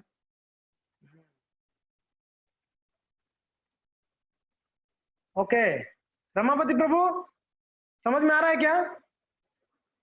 समझ में आ रहा है, ठीक है। हाँ तो यस, आचार अच्छा होगा, विचार अच्छा होंगे, आपके विचार है। सुबह उठ के जप करो आप, आपका विचार कितना शुद्ध विचार आते हैं दिमाग में, है कि नहीं? और सुबह 9 बजे सो के उठो, दिन भर दिमाग खराब रहता है, विचार सब फालतू विचार आएंगे, क्योंकि ना आपका आचरण सुबह ही गड़बड़ हो गया, आपका आचरण तो दिन में तो विचार खराब हो ही जाएगा। तो इसके लिए आचार अच्छा होना चाहिए, तब आपका विचार अच्छा होगा। बिना आचरण का आप अच्छे विचार नहीं हो पाएगा, आप अच्छा मैनेज नहीं कर सकते, कोई आप अपना जीवन को ही मैनेज नहीं कर सकते अगर आचरण अच्छा नहीं है। हम बड़ा फ्रस्ट्रेशन हो जाते हैं, कभी कभी होता है ना, बड़ा परेशान हो जाते हैं। समझ जाओ आपके आपकी साधना में आचरण में कोई गड़बड़ चल रहा है, तभी आप फ्रस्ट्रेशन है आपका।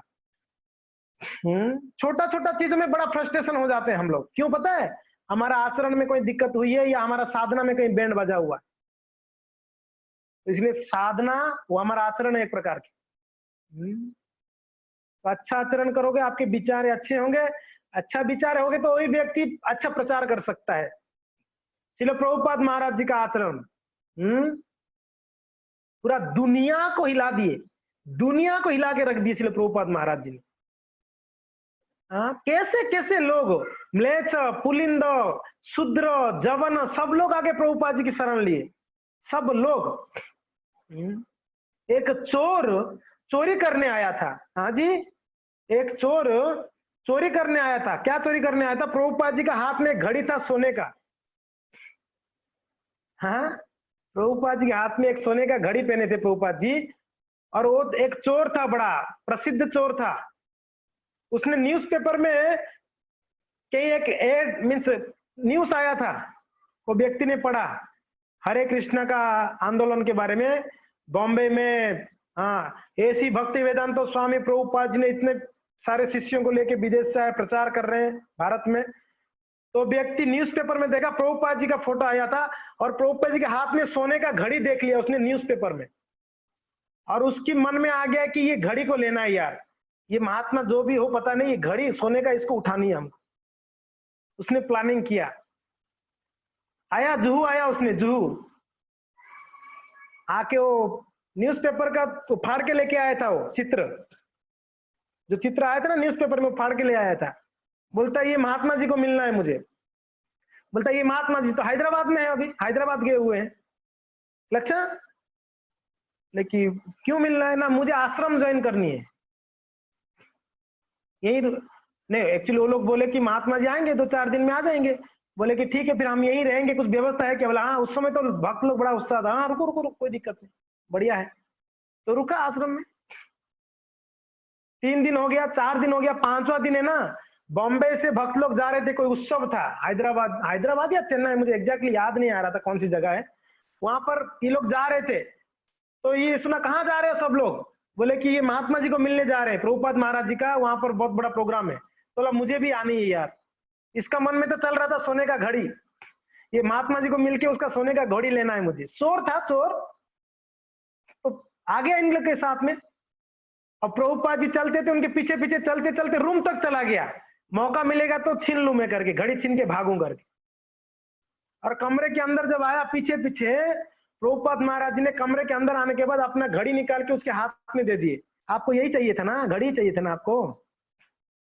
तब तो बिल्कुल एकदम चौंक गया वो व्यक्ति, अरे मुझे घड़ी चाहिए, आपको कैसे पता? बोले कि मुझे पता है, आप बॉम्बे से फॉलो कर रहे हो मुझे आप मुझे बॉम्बे से फॉलो करते हो, मुझे कर रहे हो, मुझे पता है, ले जाओ ये घड़ी रखो। प्रभुपाद जी ने उनको दिए। बोले नहीं नहीं महात्मा जी ऐसा नहीं। बोले कि नहीं नहीं रखो, आपको पसंद आया ना घड़ी, रखो। तो बोला कि अरे क्या साधु है ये, क्या महात्मा है ये, मैं चोरी करने आ रहा हूँ और मुझे स्वयं दे रहे हैं घड़ी को। गदगद हो गया व्यक्ति, प्रभुपाद महाराज के चरणों में गिर गया। ओ हो, महात्मा जी कहाँ ये संसार में भटकूं चोर चोर चपाटा करके, कृपया मुझे आपकी शरण दे दो, मुझे अभी अभी बस ये चोरी छोड़ना है। प्रभुपाद जी उनको दीक्षा दे दी, उनका नाम हो गया हरिदास हरिदास हरिदास हरिदास, हरि हरि हरिदास प्रभु आज भी है बॉम्बे में। आप जाएंगे बॉम्बे जू में, हरिदास प्रभु अभी भी हैं, जो प्रभुपाद जी का घड़ी चोरी करने आए थे वो प्रभु जी। वो ITV करके हमारा एक इस्कॉन का चैनल चलता है, ITV, उनका डायरेक्टर है हरिदास प्रभु जी। बहुत अच्छे भक्त बन गए बाद में, चोर। हाँ, तो देखो प्रभुपाद जी का आचरण देख रहे हो, उनके आचरण से चोर भी भक्त बन जाते हैं, और हमारे आचरण से वैष्णव भी चोर बन जाएंगे हाँ, हमारे आचरण ऐसा है, अच्छा सा भक्त भी छोड़ के चले जाए, चोर बन जाए। तो इसलिए बहुत महत्वपूर्ण है, आचार अच्छा होगा, विचार अच्छा होगा, विचार अच्छा होगा, प्रचार अच्छा होगा, इसको ध्यान रखिए। तो हमने ये कहे थे आप लोगों को, वरिष्ठ भक्तों को आदर देना, समान भक्तों को मित्रता करना, नए भक्तों को प्रेम करना, ये आप करते हो तो आपका 70% वैष्णव सदाचार का पालन हो जाती है। ये 3 अगर आप करते हो तो बहुत मुश्किल है। वरिष्ठों को आदर देना बहुत बहुत सरल है। देखिए पहले वाला पॉइंट बहुत आसान है, वरिष्ठों को तो सम्मान देते ही हम, अपने समान वाले को भी थोड़ा दिक्कत होती है उनके साथ में रहना, बड़ा चैलेंज हो जाती है दोनों का। अगर वो आगे बढ़ जाता है तो ईर्ष्या के कारण हम उनके साथ ईर्ष्या करने लगते हैं, अरे मेरे समान है, मेरे साथ में ज्वाइन किया, मेरे साथ दीक्षा ली, आगे बढ़ गया, ये कथा करने लग गया, ये अभी बड़ा बड़ा भागवत कथा कर रहा है और मैं यहीं कहीं रह गया, तब ईर्ष्या आ जाती है मन में उसके प्रति, हमारा समान वालों के प्रति। वरिष्ठ भक्तों का आदर देना वो हमारे लिए थोड़ा आसान है। दूसरा पॉइंट, समान भक्तों के साथ मित्रता करना बड़ा चैलेंज है। तीसरा पॉइंट, नया भक्तों को प्रेम करना, वो बहुत ज्यादा परेशान है, बहुत ज्यादा चैलेंज है ये नया लोगों को प्रेम करना। क्यों? हमेशा हम सोचते हैं ये छोटा है मेरे से, ये नया भक्त है, मैं बड़ा हूं, मैं सीनियर हूं, तो नया भक्तों को हम लोग ऐसे देखते हैं, अरे ये तो नया अभी आया है, मैं तो कब से ज्वाइन किया हुआ। तो दो बीच वाला लास्ट वाला बड़ा चैलेंज है, ये दोनों का अगर आप कर लेते हो आपका 70% वैष्णव सदाचार हो गया, 70%। ठीक है, समझ में आ रहा है ना? ओके, तो कुछ कुछ मुख्य मुख्य पॉइंट्स है, मैं थोड़ा फटाफट पढ़ूंगा, आप नोट कर लीजिए। कृष्ण भावना का सार वैष्णव आचरण। सर्वप्रथम, भक्तों का जीवन सादा जीवन उच्च विचार के तत्वों पर आधारित होना चाहिए। भक्तों का जीवन सादा जीवन होनी चाहिए, उच्च विचार होनी चाहिए। दूसरा, भक्तों का जीवन कैसा हो इसके बारे में अनेक नियम एवं तत्व है, परंतु उन सब का उद्देश्य यह है कि वे सभी एक मूलभूत नियम, निरंतर भगवान श्री कृष्ण का स्मरण करें और कभी उनको विस्मरण ना हो। ये मूलभूत सिद्धांत है। हम लोग जो भी कार्य कर रहे हैं ना, मूलभूत सिद्धांत क्या है? कृष्ण का हमेशा स्मरण हो, कभी भी विस्मरण ना हो। इसी लाइन जो है मुख्य उद्देश्य है हमारा। हम वैष्णव सदाचार को पालन करते हैं, अगर कृष्ण का स्मरण नहीं रहे तो क्या फायदा है? कृष्ण का स्मरण होना ये मुख्य उद्देश्य है, उनका विस्मरण नहीं होना, ये मूल उद्देश्य है। और यह नियम सर्वोच्च है तथा सभी नियम इसके अधीन में है। बाकी सारे नियम इनके अधीन में है। कौन सा नियम है? वापस याद करिए, हमेशा कृष्ण का स्मरण, कभी भी विस्मरण ना हो कृष्ण का, ये मूलभूत सिद्धांत है। तीसरा, अंतःकरण में वैष्णव गुलाब की पंखुड़ियों के समान कोमल होते हैं और साथ ही साथ वज्र के समान कठोर भी होते हैं। वैष्णव हृदय हमेशा कोमल रहता है। कैसा? गुलाब की पंखुड़ियां कितना सॉफ्ट होते हैं ना, है ना, बहुत सॉफ्ट होते हैं। कठोर कब होते हैं? अगर कभी कोई वैष्णव अपराध करता है, भगवान की कोई चीजों को नष्ट करता है, विनष्ट करता है, तभी बड़ा कठोर हो जाते हैं। मगर जब वैष्णव सदाचार की बात होती है बड़ा हम्बल रहते हैं। चौथा, वैष्णव निर्दोष होते हैं। सॉरी वो अपॉस्ट्रोफी कॉमा नहीं आया। वैष्णव निर्दोष होते हैं, अर्थात वे कभी भी दूसरों को दोष नहीं देखते हैं। वैष्णव केवल दूसरों की स्तुति सुनते हैं, दोष नहीं। ठीक है, वैष्णव कभी भी दूसरे का दोष नहीं देखते और दोष सुनते भी नहीं है। पांचवा, सदाचार यानी सत्य आचरण के बिना कोई भी सफल नहीं हो सकता। बहुत महत्वपूर्ण है, बिना सदाचार का कोई वैष्णव आगे नहीं बढ़ सकता है, सफल नहीं हो पाएगा आप जीवन में। छठा, शिष्टाचार के बिना यदि किसी ने वेदों के सभी अंगों का अध्ययन भी क्यों ना किया हो, फिर भी वह शुद्ध नहीं हो सकता। अगर सारा वेद भी पढ़ लिए मगर वैष्णव सदाचार नहीं कर रहे हो तो आप वो सब व्यर्था है, वृथा है। सातवां, शिष्टाचार का पालन ना करने वाला यदि सभी शास्त्रों में पारंगत वैष्णव बनता है तो भी मृत्यु के समय उसका समस्त ज्ञान नष्ट हो जाता है। समझ में आ रहा है ना? अगर बहुत ज्ञानी हो मगर शिष्टाचार पालन नहीं करते हो तो अंत समय पर सारा ज्ञान नष्ट हो जाती है, कोई काम का नहीं है। आठवां, वैष्णव आचरण का त्याग करना निश्चित रूप से स्वयं के आध्यात्मिक जीवन का अंत करने के समान है। अगर वैष्णव सदाचार पालन नहीं करते हैं तो हमारा आध्यात्मिक जीवन का कत्ल है, कत्ल, हत्या है हमारा आध्यात्मिक जीवन का। नवा, अच्छा आचरण यश, ऐश्वर्य, आयु आदि को बढ़ाता है एवं सभी अमंगलों को नाश करता है। 10वां, श्रील प्रभुपाद कहते हैं वैष्णव की क्या पहचान है? वो एक सभ्य व्यक्ति होता है, जेंटलमैन है वैष्णव। धन्यवाद।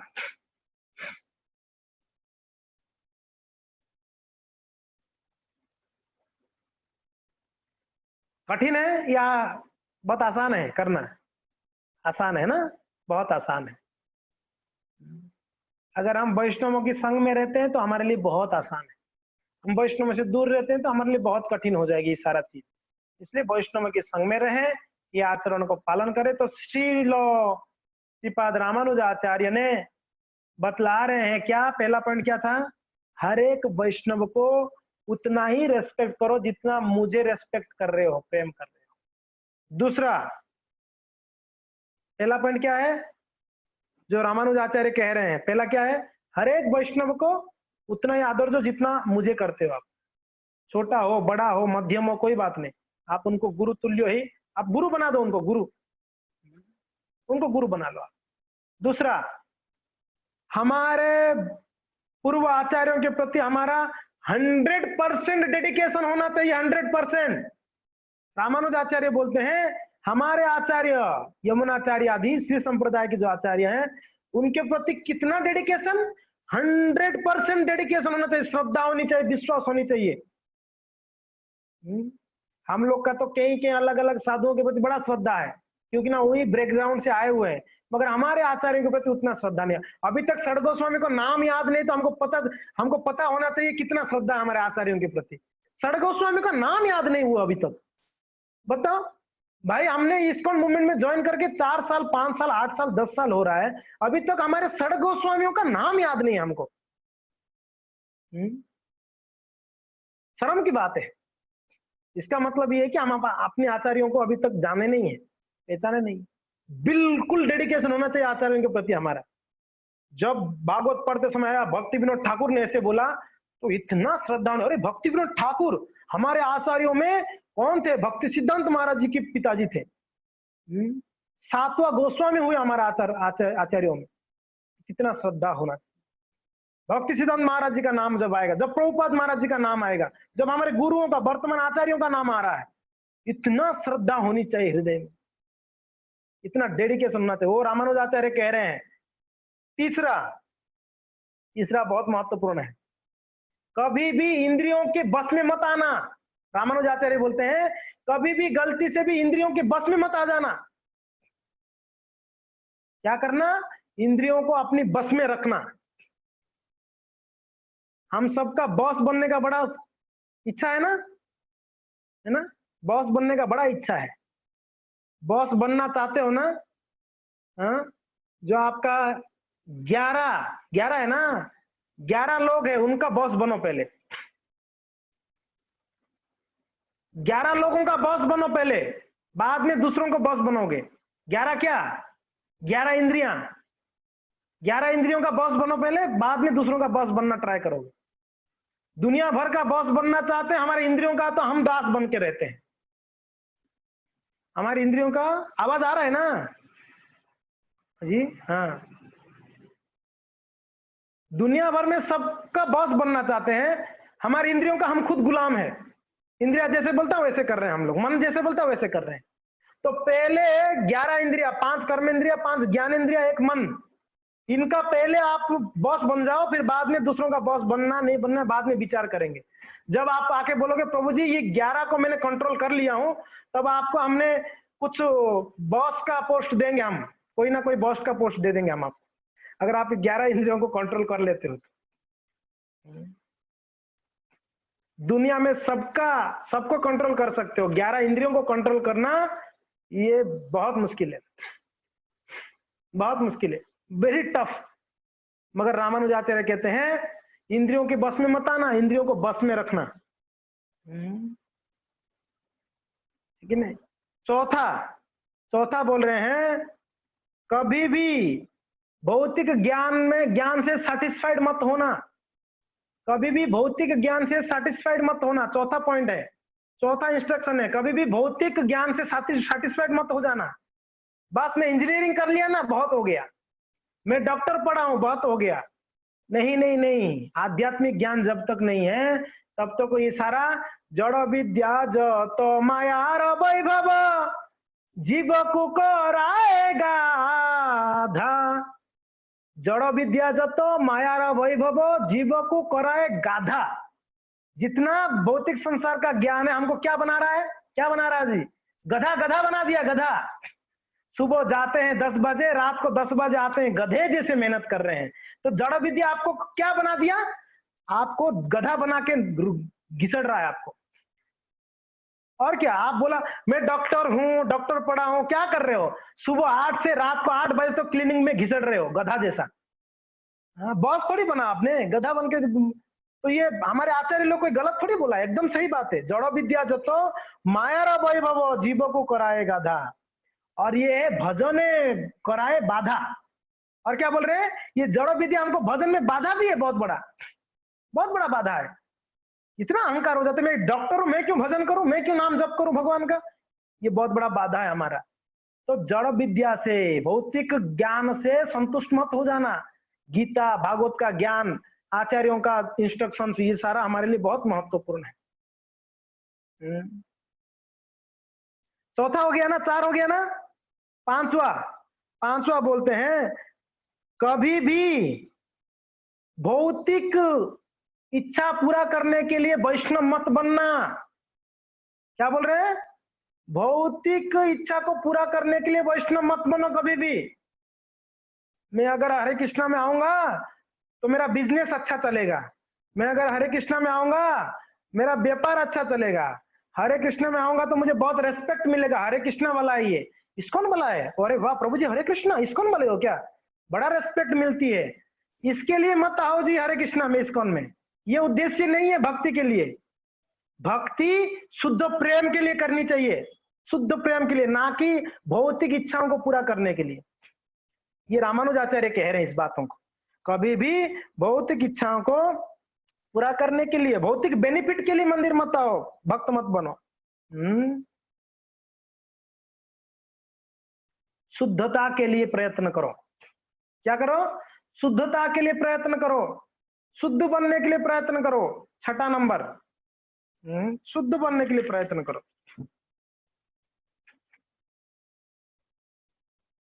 कितना हो गया? 6 हो गया ना। ये 6 को कल याद करके आना है, आगे और भी है, मैं कल बताऊंगा। बड़ा सुंदर सुंदर इंस्ट्रक्शन से आगे जाके, तो आप ये 6 याद करके आ जाना, ठीक है ना। हरे कृष्णा। धन्यवाद सभी भक्तों को, वैष्णवों को, थैंक यू।